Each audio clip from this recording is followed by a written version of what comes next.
Bom dia, hoje são 14 de junho de 2016, terça-feira, Brasília, Distrito Federal. Este o sétimo vídeo sobre o Deus de Albert Einstein, sobre a visão de Albert Einstein sobre a palavra Deus.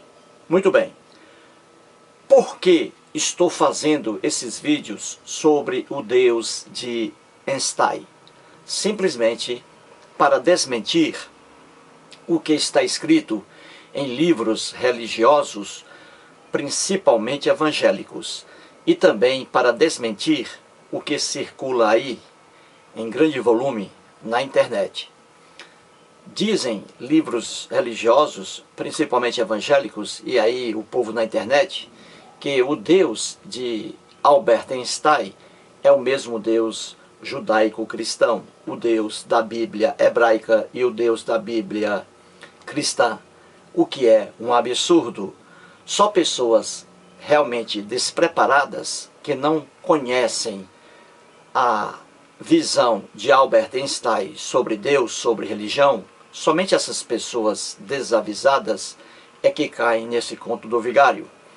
O Deus de Albert Einstein nada tem a ver com deuses de religião alguma, nada tem a ver com religião alguma. Ao contrário, o Albert Einstein taxava esses deuses aí, o Deus judaico, o Deus cristão, os deuses de outras religiões e as próprias religiões. Albert Einstein tratava tudo isso como mera superstição antiga. É isso aí a verdade. Neste vídeo vou mostrar mais uma parte, mais um trecho aqui do livro Einstein. Einstein, Sua Vida, Seu Universo, escrito por Walter Isaacson. Muito bem, este aqui, sem dúvida alguma, é o melhor livro sobre Albert Einstein. Sobre também aqui a religiosidade de Albert Einstein. Este livro foi publicado recentemente em 2016. Muito bem, vou mostrar, como já disse, mais um trecho aqui do livro. Para que você tenha uma ideia do tempo em que foi escrito o trecho que você verá, quero dizer que nesse trecho, o Albert Einstein já estava com 30 anos de idade. E aqui ele é professor de física da Politécnica, Faculdade Politécnica de Zurique, na Suíça. Só para você situar aqui um pouquinho, entender um pouquinho aqui o tempo desse trecho que vou ler. Pois bem, com 17 anos de idade, 17 anos, o Albert Einstein foi à Politécnica de Zurique, ali para fazer o curso de física, com 17 anos de idade. E ali ele conheceu a única mulher que fazia também o curso de física, a única mulher da classe, o resto homem, a Mileva Maric. E o Albert Einstein, com 17 anos de idade, se apaixonou por essa aluna de física também, lá da Politécnica de Zurique, e se casou com ela, com a Mileva Maric. E ela teve 3 filhos, a Liesel, a primeira, fora do casamento, e dentro do casamento, os 2 filhos, o Hans Albert Einstein e o Edward Einstein. Pois bem, então veja aí, com 17 anos de idade, Albert Einstein está ali na Politécnica de Zurique fazendo o curso de física. Muito bem, ele se forma em física, né? E ganha o mundo por aí. Volta para seu lugar de origem, a Alemanha. Muito bem.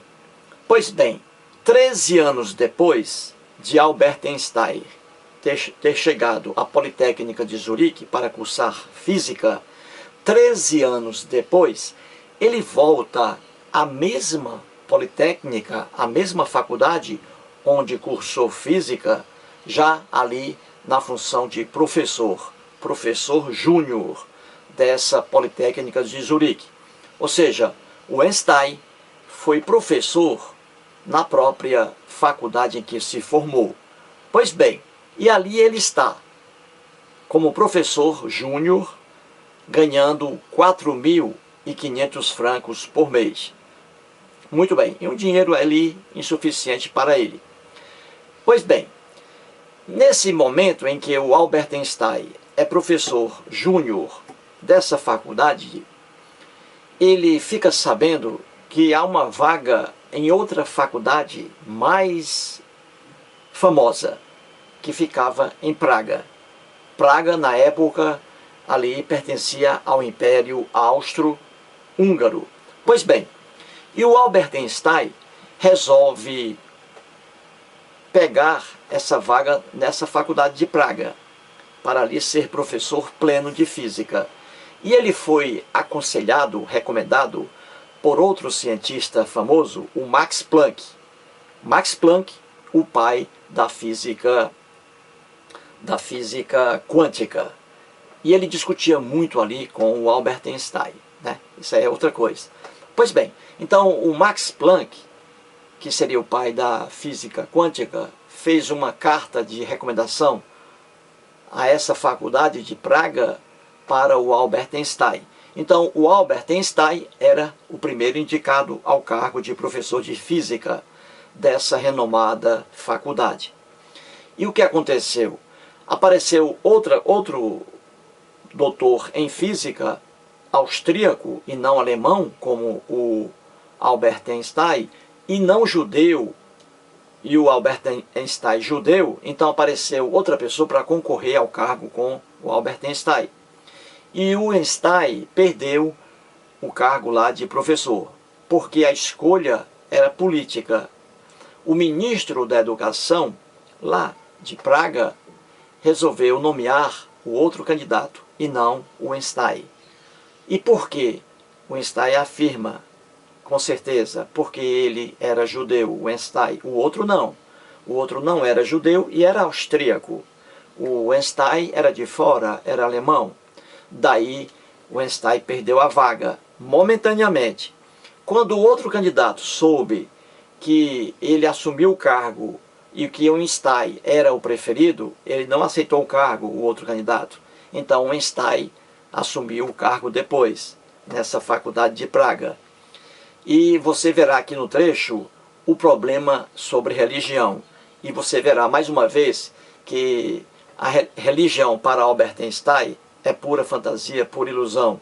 Nada tem a ver quando ele fala em religião, como naquela frase famosa, a ciência sem religião é manca, a religião sem ciência é cega. Essa religião aí nada tem a ver com o cristianismo, com o judaísmo, com o islamismo, com o budismo, com o hinduísmo, com o shintoísmo, nada. Ao contrário, o Albert Einstein tinha aversão a qualquer tipo de religião propriamente dita.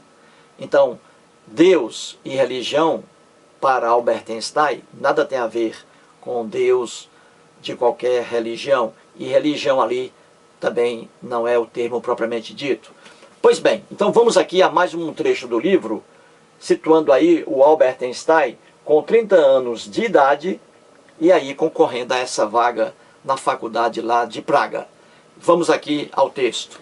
Pois bem, veja aí, na página 179 do livro, veja aí o último parágrafo, vou lê-lo. Havia um último obstáculo, também relacionado à religião.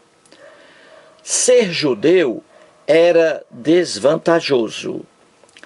Ser descrente e proclamar que não tinha religião o desqualificava. O império exigia que todos os funcionários, inclusive professores, fossem membros de alguma religião. Em formulários oficiais, Einstein afirmava não ter nenhuma. Einstein é tão prático quanto uma criança em casos assim, comentou Friedrich Adler. Muito bem, veja aí, internauta, como o Deus de Albert Einstein nada tem a ver com deuses de religião alguma, e que religião para Albert Einstein nada tem a ver com religião alguma. Veja o que diz bem o texto aí. Bom, veja, havia um último obstáculo. O que é isso? É porque aqui o Albert Einstein, como eu já disse, estava concorrendo a um cargo de professor pleno da Faculdade de Praga, não é? Muito bem. E havia aí outra pessoa que concorria com ele, outro doutor em física, o Gustav Jaumann. Gustav Jaumann. Pois bem, esse Gustavo Jaumann era austríaco, né? E não era judeu. Já o Albert Einstein era alemão e judeu. Então aí, dois obstáculos para o Albert Einstein assumir esse cargo de professor. E quais são os obstáculos? O primeiro, não é? Era ser judeu. Ser judeu já era uma punição. Ele já era preterido, já era renegado em relação a outra pessoa por causa do preconceito contra os judeus. E o Albert Einstein era judeu. E aí diz que ser judeu naquela época era desvantajoso. E aí o Albert Einstein já levava uma desvantagem em relação a outro candidato. E qual era aí o outro obstáculo? Veja a ignorância do mundo antigo, caro internauta. Ora, ser descrente, veja o que está escrito aí. Ser descrente e proclamar que não tinha religião, que era o caso também do Albert Einstein. Ele era, veja aí, ele era descrente em qualquer Deus de caráter religioso, em qualquer religião propriamente dita. E o Albert Einstein era descrente, não acreditava em Deus de religião alguma, e ele proclamava abertamente que não tinha religião. Ele não aceitava sequer a própria religião dele, do povo dele, judeu, o judaísmo, o Deus Javé, que nós temos na Bíblia hebraica, na Bíblia cristã. Jamais Albert Einstein aceitava esse Deus. Jamais Albert Einstein aceitava qualquer religião. Tudo isso para ele era pura superstição antiga. Então veja aí, diz aí no livro, veja o absurdo daquela época, a ignorância do povo. Veja aí o que está escrito. O império naquela época, ou seja, que império? O Império Austro-Húngaro, que comandava aí a Faculdade de Praga. Então o império exigia que todos os funcionários, inclusive professores, fossem membros de alguma religião. Veja que atraso, né? Veja que atraso. O Império Austro-Húngaro exigia que, para entrar, por exemplo, um professor renomado em física, aqui no caso do Einstein, o Império exigia que esse professor tivesse alguma religião. Veja o atraso. Ou seja, o Império exigia que a pessoa tivesse uma superstição religiosa. Como o Albert Einstein não tinha essa superstição, não acreditava em deuses de religião alguma, não acreditava em religião alguma, ele foi aí deixado de lado. O ministro da Educação do Império Austro-Húngaro indicou aí o Gustav Jaumann para ser o professor da faculdade, e deixando de lado o Albert Einstein, apenas porque era judeu e porque não acreditava em Deus algum e não tinha religião alguma. Viu aí como o Deus de Albert Einstein, naquela frase, Deus não joga dados, nada tem a ver com deuses de religião alguma, muito menos com o Deus judaico-cristão, presente na Bíblia hebraica e na Bíblia cristã. E também viu aí que religião para o Albert Einstein nada tem a ver com a religião no sentido puramente religioso, como ele diz naquela frase, ciência sem religião é manca, a religião sem ciência é cega. Essa palavra aí, religião, nada tem a ver com judaísmo, com islamismo, com budismo, com shintoísmo, com hinduísmo, etc. Portanto, Deus e religião para Albert Einstein assumiam aí outro conceito que não o religioso propriamente dito. Muito obrigado.